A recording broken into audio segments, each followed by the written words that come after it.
नमस्कार, आप जुड़ चुके हैं वैली एक्सप्रेस न्यूज के साथ। मिशन स्टेटहुड चैनल मेरे साथ जुड़ेंगे और इनसे जानने की मैं कोशिश जरूर करूंगा। कल भाषण देते हैं मोदी साहब, वहां कहते हैं 370 की दीवार गिराकर जम्मू कश्मीर को समान और संवैधानिक हक जो है वो हमने दे दिया गया। यानी कि आज भी 370 का रोना, पहले हम लोग रोते थे, अब केंद्रीय सरकार रो रही है, उस पार्लियामेंट सेशन में ये बोल रही है। अब बातें अगर देखी जाए तो जम्मू कश्मीर को जो कुछ मिलना चाहिए था वो कितना मिला, कैसे मिला, क्या मिला, क्या हम लोगों को मिला, ये आप राय जरूर रखिएगा। लेकिन निम्बल साहब से जानूंगा, निम्बल साहब जो ये कल प्रधानमंत्री ने बयान दिया है, ये सुर्खी बनी आज की अखबार की, क्या लग रहा है आपको? जी, आपने बिल्कुल सही कहा गुलशन, और तमाम पत्रकार मित्र मेरे पीछे पड़ गए हुए हैं कि उन्हें यह मालूम है कि जम्मू कश्मीर का डोगरा बेटा, इसी ने 5 अगस्त 2019 के बाद जो अनकॉन्स्टिट्यूशनल फैसले जो Bharatiya Janata party, Narendra Modi ji prime minister और होम मिनिस्टर अमित शाह जी ने लिए हैं, उसके जी बोले बोले बोले बोले जाइए नहीं, हाँ, और उसके जो हमने जंग लड़ी है वो मिशन स्टेटहुड ने ये जंग लड़ी है। और अफसोस हुआ कि आज मैं ये खुल करके जम्मू कश्मीर की 1 करोड़ 30 लाख अवाम और 30 लाख बेरोजगार नौजवानों को ये पैगाम भेज रहा हूं कि मोदी जी, या तो आपको जम्मू कश्मीर के इतिहास की जानकारी नहीं है, और यही नहीं, आज आपने ये कहा कि आर्टिकल 370 35A को तोड़ करके, यानी कि रियासत को तोड़ करके यूनियन टेरिटरी बना करके, हमारा बंटवारा करके, अब जम्मू कश्मीर को कॉन्स्टिट्यूशनली और उसको कॉन्स्टिट्यूशन के साथ जोड़ दिया। अरे साहब, आपको ये जानकारी बताए संविधान की, कॉन्स्टिट्यूशन की, आर्टिकल 370 का इतिहास क्या है? इसके साथ साथ, इससे पहले कि मैं इतिहास गुलशन अपने दर्शकों को बताऊं, मैं तमाम पॉलिटिकल लीडर्स को भी ये कहता हूं कि आप ध्यान से इस प्रोग्राम को सुन लीजिए। उसमें कांग्रेस, नेशनल कॉन्फ्रेंस, पीडीपी, अपनी पार्टी, पीपल्स कॉन्फ्रेंस, आजाद की पार्टी, डॉक्टर फारूक अब्दुल्ला साहब, उमर अब्दुल्ला साहब, सोनिया गांधी, राहुल गांधी, करार साहब, कांग्रेस के नेता महबूबा मुफ्ती, अल्ताफ बुखारी, सज्जाद लोन, और जो भी हमारे अलायंस के जो पार्टनर्स हैं वो खासतौर के ऊपर इतिहास में जानकारी रखें। आपको मैं बता दूं कि भारत के संविधान में 1950 को यह कंफर्म कर दिया था कि special status article 370 Jammu Kashmir को दिया जाता है। जब मोदी जी का जन्म हुआ था 1950, यानी कि 75 हो गए ना? हो सकता है, उनका मुझे जानकारी नहीं है जन्मदिन कब हुआ, लेकिन ये तो है कि 1950 में ही मोदी जी का जन्म हुआ है, यानी कि उनके जन्म से पहले ये हो चुका है। हाँ, उससे भी पहले देखिए, हमारे महाराजा हरि सिंह जी ने 1927 में article 370 35A state subject Jammu Kashmir की जमीनें और नौकरियों की हिफाजत के लिए हमें यह दिया था। और 26 अक्टूबर 1947 को एक मुल्क का असेशन विलय भारत के साथ हुआ है, जो जम्मू कश्मीर, लद्दाख, पीओके, गिलगित बल्तिस्तान तक जिसकी सरहदें थी। और उस असेशन में इस मुल्क के दौरान 3 शर्तों के ऊपर, फॉरेन अफेयर्स, डिफेंस और कम्युनिकेशन के ऊपर असेशन भारत के साथ किया गया था। और पहले राष्ट्रपति, प्रेसिडेंट ऑफ इंडिया जो थे राजेंद्र प्रसाद जी, उन्होंने पहला 1950 में आर्टिकल 370 को कंफर्म किया था, हरी झंडी दी थी। और उसके बाद पहली जो सबसे पहले, मैं ये इतिहास इसलिए बता रहा हूं कि बिजनेस रूल्स जो बना रही है मिनिस्ट्री ऑफ होम अफेयर्स और जम्मू कश्मीर असेंबली के स्पीकर, जो बिजनेस रूल बना रही है, ये जम्मू कश्मीर के इतिहास और डोगरा रियासत की आइडेंटिटी, कल्चर, डेमोग्राफी के लिए एक खतरा है, और आने वाले हमारे जनरेशन, पीढ़ियों के लिए भी गुलशन ये बहुत बड़ा खतरा है। अब सुनते जाइए क्यों जी। हमारी पहली कॉन्स्टिट्यूएंट असेंबली जम्मू कश्मीर की, वो 5 मेंबर्स की फ्रेम हुई थी, जिसमें हमारे जम्मू कश्मीर के मोतीराम बैगड़ा, शेख मोहम्मद अब्दुल्ला, मिर्जा अफजल बेग और मौलाना महमूद मसूदी साहब, वो जम्मू कश्मीर के संविधान के लेखक कहे जाए, फ्रेम करने वाले लेखक कहे जाए, वो जो जैसे बिजनेस रूल्स के, उन्होंने ये बिजनेस रूल्स बनाए थे। और पहली जो हमारी कॉन्स्टिट्यूएंट असेंबली जम्मू कश्मीर की जो 75 एमएलए की थी, 75 एमएलए की कॉन्स्टिट्यूएंट असेंबली ने 31 अक्टूबर 1951 में शेख मोहम्मद अब्दुल्ला और महाराजा हरि सिंह जी की बात के ऊपर मोहर लगाई कि जम्मू कश्मीर का एसेशन भारत के साथ किया जाएगा, लेकिन शर्तें हमारे एक देश का जोड़ा जाएगा। जी हाँ, देश था ये जोड़ा गया। महाराजा हरि सिंह जी ने 26 अक्टूबर 1947 को विलय कर दिया, एसेशन कर दिया। और शेख मोहम्मद अब्दुल्ला और जो पहली फ्रेमर्स थे मोतीराम बेगड़ा, मिर्जा अफजल बेग और मौलाना मोहम्मद मसूदी साहब, ये 4 मेंबर्स की कमेटी थी। और 75 मेंबर्स की पहली कॉन्स्टिट्यूएंट असेंबली ने श्रीनगर में यह प्रस्ताव पारित किया कि 31 अक्टूबर 1951 को कि जम्मू कश्मीर भारत का हिस्सा बनने के लिए तैयार होगा, लेकिन शर्तें हमारी खुद की होंगी। यानी कि जो संवैधानिक तरीके से महाराजा जी ने रखी थी, जो हाँ स्टैंड स्टिल एग्रीमेंट और इंस्ट्रूमेंट ऑफ एसेशन की शर्त है, यानी कि हमारा हक और हुकूक कोई खा नहीं पाएगा। हाँ, कोई खा नहीं पाएगा। लेकिन 5 अगस्त 2019 को जो आज कह रहे हैं कि 370 की दीवार तोड़ करके संविधान के साथ जोड़ा है, संविधान के साथ नहीं जोड़ा। आपने इंस्ट्रूमेंट ऑफ एसेशन महाराजा हरि सिंह जी की डोगरा रियासत का मजाक उड़ाया है। असंवैधानिक हमारे बुजुर्गों की, हमारे आवाज ठीक आएगी, हमारे बुजुर्गों की अनकॉन्स्टिट्यूशनल गैर आईनी काम करके आपने हमारे बुजुर्गों की, हमारे नेताओं की, हमारे महाराजा की, और आप बताइए जम्मू कश्मीर अवाम की, जम्मू कश्मीर अवाम की। और ये भी जो मैंडेट जम्मू कश्मीर की अवाम ने दिया हुआ है, ये रियासत के दर्जे के लिए दिया हुआ है। आर्टिकल 370-35A की वापसी के लिए, इंस्ट्रूमेंट ऑफ एसेशन की शर्तों को लागू करने के लिए, unification of Jammu Kashmir, Ladakh, PoK, Gilgit Baltistan को जम्मू कश्मीर रियासत का हिस्सा बनाने के लिए मैंडेट दिया हुआ है। इसलिए मिशन स्टेटहुड ये जो आर्टिकल 370 की पैरवी करती रहेगी, instrument of accession, standstill agreement की मांग करती रहेगी। मतलब उसके बाद देखिए, एक चीज समझ मुझे आई, 1950 में अगर ये सब कुछ हो चुका था, तो ये जो अभी दीवार तोड़ रहे हैं, ये क्या लगा रहे, कौन सी लिखापोती कर रहे हैं? ये लिखापोती नहीं कर रहे हैं, ये पूरे मुल्क को गुमराह कर रहे हैं, हकीकत नहीं बता रहे हैं, जिसकी हकीकत की जानकारी पूरी वर्ल्ड को है, पूरे विश्व को है। और अगर नहीं है तो उनको भी हम ये पैगाम पहुंचा रहे हैं कि देखिए, आपको ये बताएं कि 1927 में महाराजा हरि सिंह जी ने हमारा स्टेट सब्जेक्ट और आर्टिकल 370 दिया था। 26 अक्टूबर 1947 को विलय किया, इल्हाक किया भारत के साथ।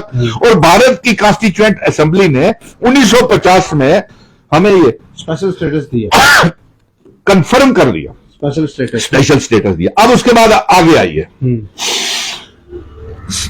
1952 से लेकर के 1965 तक ये मुल्क था, इसका प्राइम मिनिस्टर था मेहर चंद महाजन, इसके प्राइम मिनिस्टर थे शेख मोहम्मद अब्दुल्ला, इसका प्राइम मिनिस्टर था डॉक्टर करण सिंह, प्रेसिडेंट रहे हैं, यानी कि सदर रियासत जम्मू कश्मीर के रहे हैं, प्रेसिडेंट रहे हैं 1952 से लेकर 1965 तक।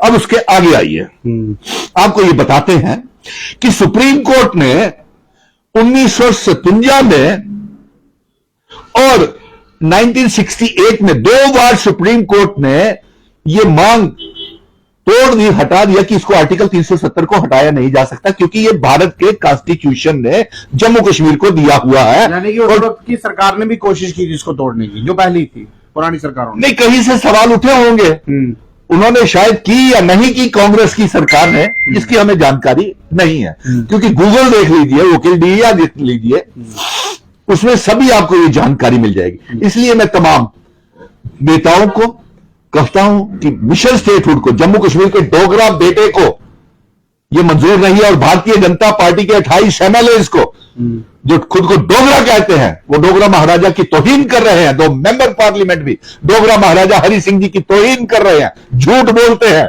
इसीलिए मैंने ये मांग की थी कि जम्मू के डोगरा बेटे को राज्यसभा का मेंबर बनाया जाए, ताकि एक जम्मू का डोगरा तो सही आवाज राज्यसभा में उठा सके।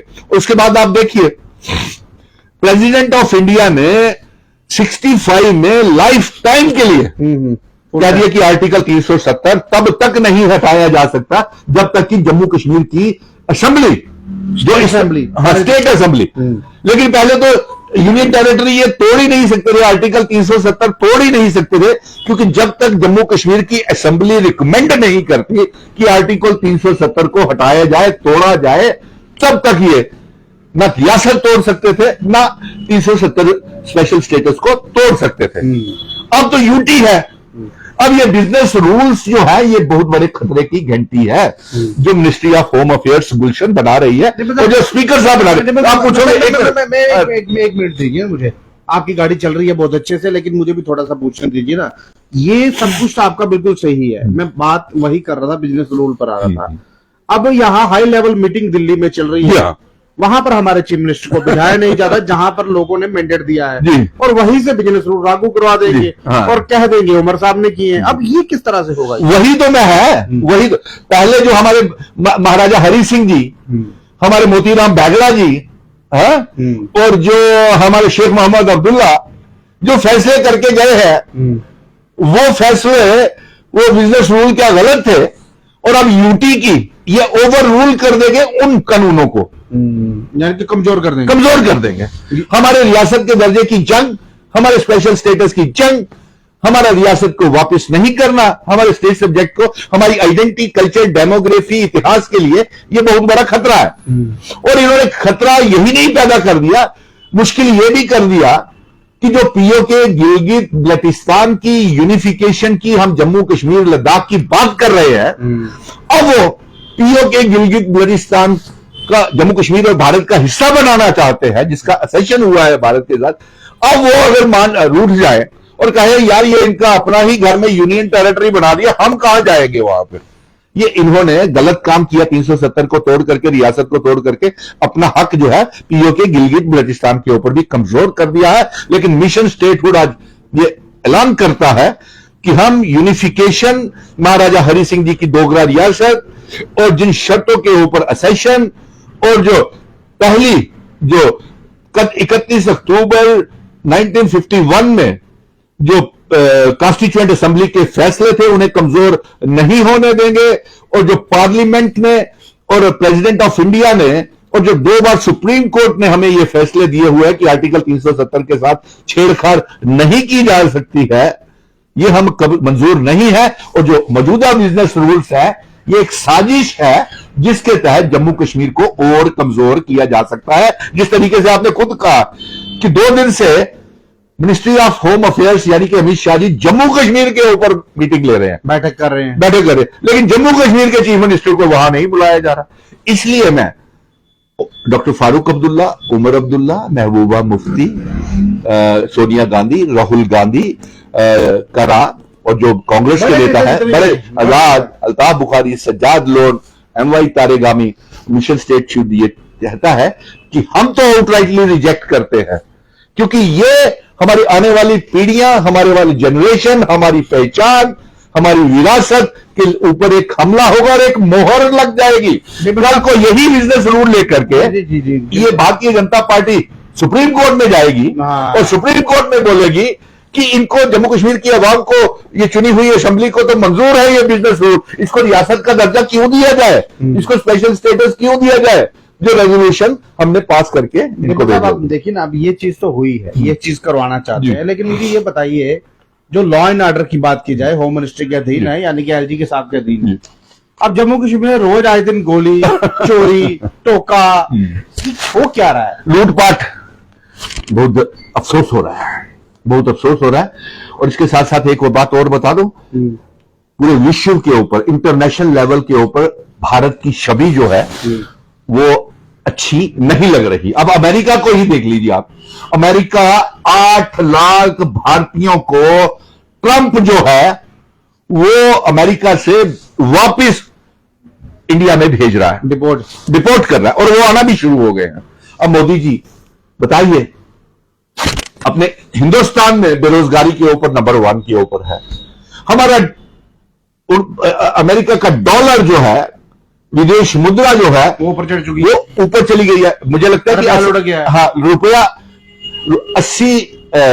87-90 रुपीस के बीच में रुपए के $1 हो गया है। बताइए, हमारी मुद्रा कम होती जा रही, बजट में आपने कुछ दिया नहीं। कल इस प्रेसिडेंट ऑफ इंडिया के भाषण में आपने जो वोट ऑफ थैंक्स किया उसमें जम्मू कश्मीर का मजाक बना दिया और रियासत के दर्जा जो देना चाहिए उसके ऊपर कोई बात नहीं कर रहे। इसलिए मुझे लगता है कि चुनी हुई सरकार को बिजनेस रूल को आउटराइटली रिजेक्ट करना चाहिए। अगर आप नहीं करते तो जम्मू का ये डोगरा बेटा जंग जारी रखेगा और मिशन स्टेटहुड इन्हें अमेरिका जो डिपोर्ट कर रहा है वहां से लोगों को, ये वही लोग तो नहीं जो मोदी करते थे अमेरिका में, उनको वापस भेजा जा रहा है, जाइए अपने घर। क्या मतलब? जो मोदी वहां वेलकम करते थे मोदी साहब का, तो वही लोग तो नहीं वापस बुलाए जा रहे। ये बिल्कुल, ये भी हो सकता है कि वो जो मोदी यहाँ से लोग भेजे हुए थे और वो हो सकता है आरएसएस बीजेपी के ही वर्कर्स हो जो वहां पे मोदी के ड्रामे करते थे। अब तो पत्रकार मित्र है, आप कुछ भी बोल सकते हैं और होगा भी, हो सकता है इसको गहराई से देखा जाए तो वही लोग हो। देखिए, निकाला जा रहा है, चल रहा है सेशन में सफेद झूठ जो है बोला जा रहा है उस लोकसभा के मंदिर में जहां खड़े होकर ये शपथ लेते हैं जनता की, आवाम की भलाई के लिए। इतना बड़ा कुंभ हुआ, कुंभ में कितने लोग मर गए, वहां कोई बोलने के लिए राजी नहीं है, क्योंकि वहां जाकर ये खुद स्नान कर आ रहे हैं। कीजिए, हिंदू धर्म है, अपनाइए, लेकिन जनता की कम से कम जान जो जा चुकी है उसके लिए तो बताइए। ये वो नहीं बताएंगे। लेकिन मोदी जी की आज लीड जो सुर्खियां है वो है 370 की दीवार गिरा दी जम्मू कश्मीर, और जम्मू कश्मीर अब बना अभिन्न अंग। कितनी बार बनेंगे हम अभिन्न अंग?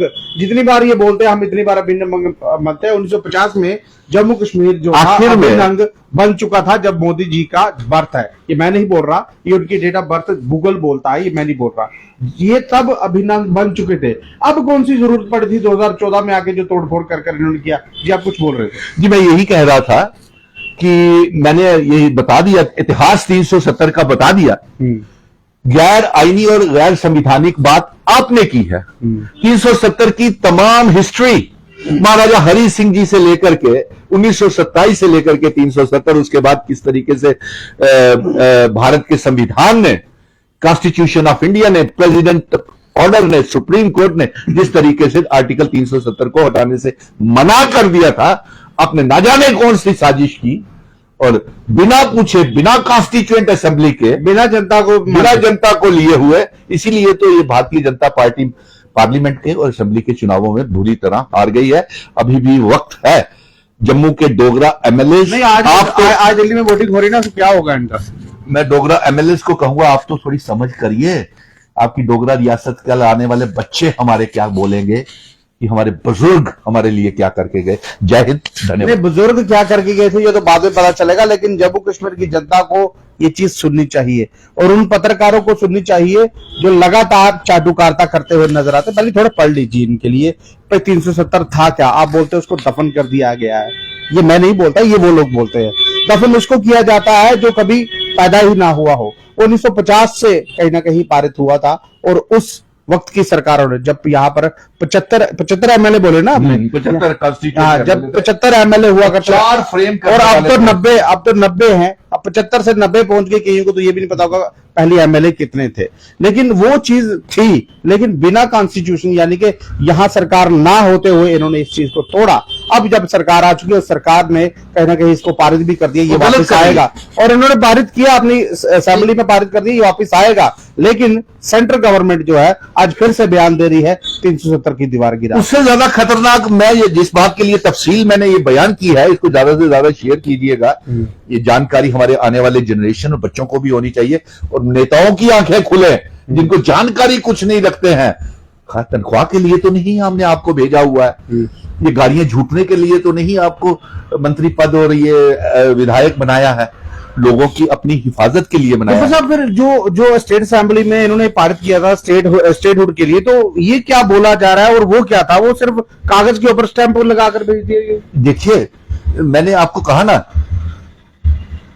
ये जो बिजनेस रूल्स हैं वो कमजोर करेंगे और कमजोर करेंगे और 5 अगस्त 2019 के बीजेपी के फैसले के ऊपर मोहर लगाई जाएगी। तरीका बदल दिया गया है। बिजनेस रूल के माध्यम से जम्मू कश्मीर स्टेट को जो बनेगी कभी ना कभी, उसको कमजोर किया जाएगा और इसको यूटी में ही तब्दील कर दिया जाएगा। अब यूटी में आप लोगों को क्या मिल रहा है, आप अपनी राय जरूर रखिएगा, ताकि बताइए, हमें पता चले क्या क्या लोगों को मिला और क्या क्या सुविधाएं मिलनी चाहिए, क्या, क्योंकि सरकार तो कहती है यहाँ पर तरक्की है, कितनी है आप सबको पता है। बहरहाल लाइव दृश्य अगर आपको अच्छे लग रहे हो, अपनी महत्वपूर्ण राय कमेंट बॉक्स में जरूर रखिएगा और इस वीडियो को ज्यादा से शेयर कीजिएगा, ताकि और लोगों तक यह महत्वपूर्ण राय जो है, जो सूचना है, ये पहुंच पाए। नमस्कार।